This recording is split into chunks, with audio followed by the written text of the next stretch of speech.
So I'm pleased to be joined with Jake Fretz, who's a worship leader and Christian artist. And, we love to get to know people and kind of their journey to music because it looks so different for everybody. So for you, like, what was that? What did that look like for you? Was it you grew up playing music and you just always loved it, or what was it? You know what? Music's actually started. Funny story. Music began actually before I was even born. My mom always tells me that she would go to church on Sunday mornings, and as soon as the music would start, I would start kicking and dancing so much that she'd actually have to take a seat in the pew. So I've kind of always felt like this is just something that's been in my blood and in my DNA right from the beginning. But yeah, I was one of those kids that would sing a choir or sing in a choir, sing a solo here or there. I did that same thing in my school. Then got into sports, took a little bit of a break from music, and then back it was in high school where I started meeting Jesus through worship. I got my first guitar, started playing, started writing, started leading in our church, and then had some lovely people who just came alongside me. And from there, I've just been meeting with Jesus with my guitar ever since. Would you say that your faith is what inspires your music the most? Oh, absolutely. You know what? It's kind of hard for me to separate faith and music, mostly because our faith in Jesus encompasses everything, right? When we have a worldview or an understanding of who God is and the way that He loves us, then that changes the way that we get to see the world and see those around us, and we get to experience things. And for me, it's helped me experience music in a deeper way. It's helped me to both experience and appreciate the creative process in a deeper way, with God being the initial creator, if you will. Then we just get to be made in His image when we start to create ourselves. So yeah, I found like it's been the place where I probably feel the most alive and the most like myself. And speaking of creativity, I think that's an interesting point. Like how is that like, kind of taking what you're maybe even learning just with your own time with the Lord or just experiences that you've gone through and kind of turning that into a song that is connecting with so many other people that are walking a different life journey than you? Yeah, you know what? Every song probably has its own story, but and every writer and every creator probably has their own method. For me, I find I need to take something that's for me and God that we learn in the secret place, or that He teaches me in the secret place, and as I live in that long enough, it begins to find language into a song. And sometimes those songs are just for me and Him, and I don't share them because I don't need to just create things. What I need to do is actually build intimacy with Him, and that's the biggest goal.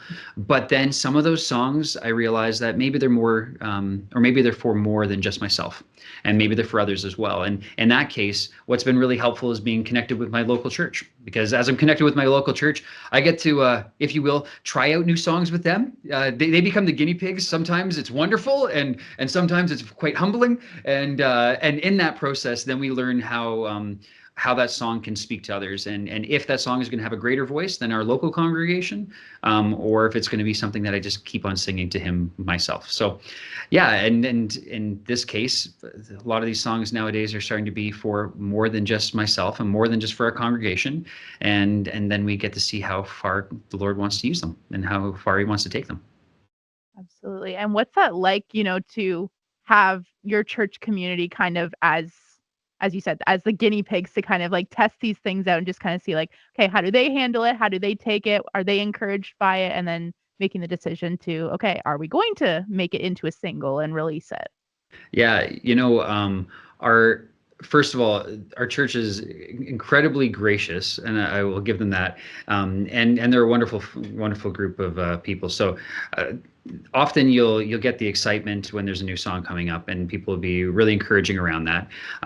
But then there's also the honest moments where after you've sung the song maybe 5 or 6 times, you begin to realize, are people now going from that, that transition of we're singing a new song and we're excited because this is new, to no, I'm beginning to close my eyes and I don't need to look at the screen anymore. I'm beginning to meet with Jesus in a deeper way. And you wait for those kinds of testimonies where Jesus is connecting with people and people are connecting with Him.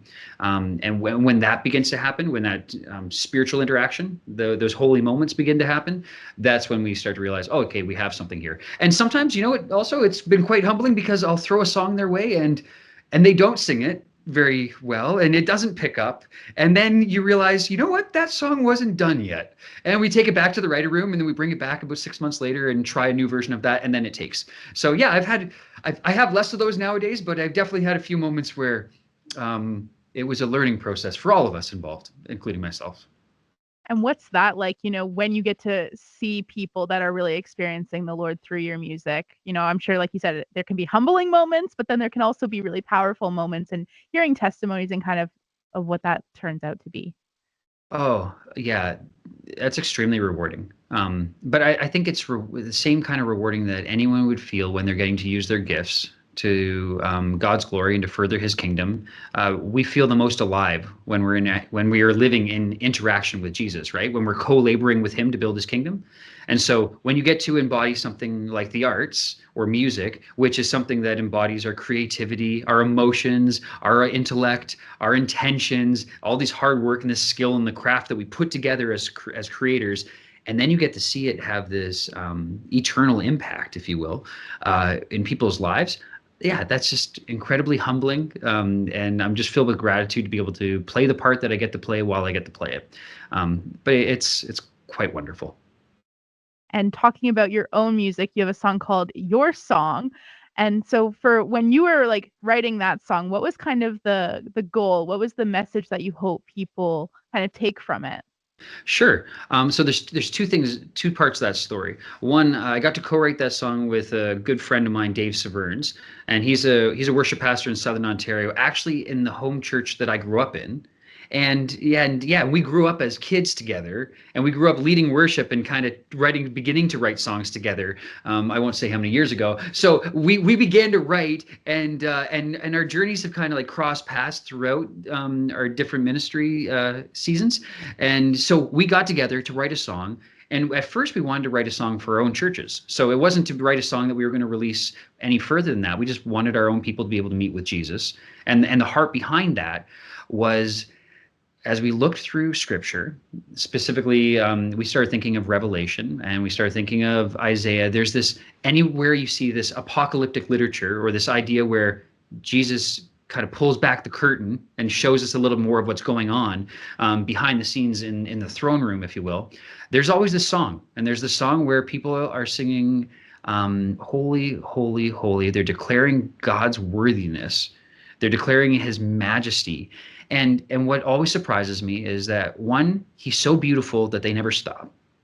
And two, the group of people is far broader and wider than I ever imagined. It says that there's all people from all nations, all tribes who are there.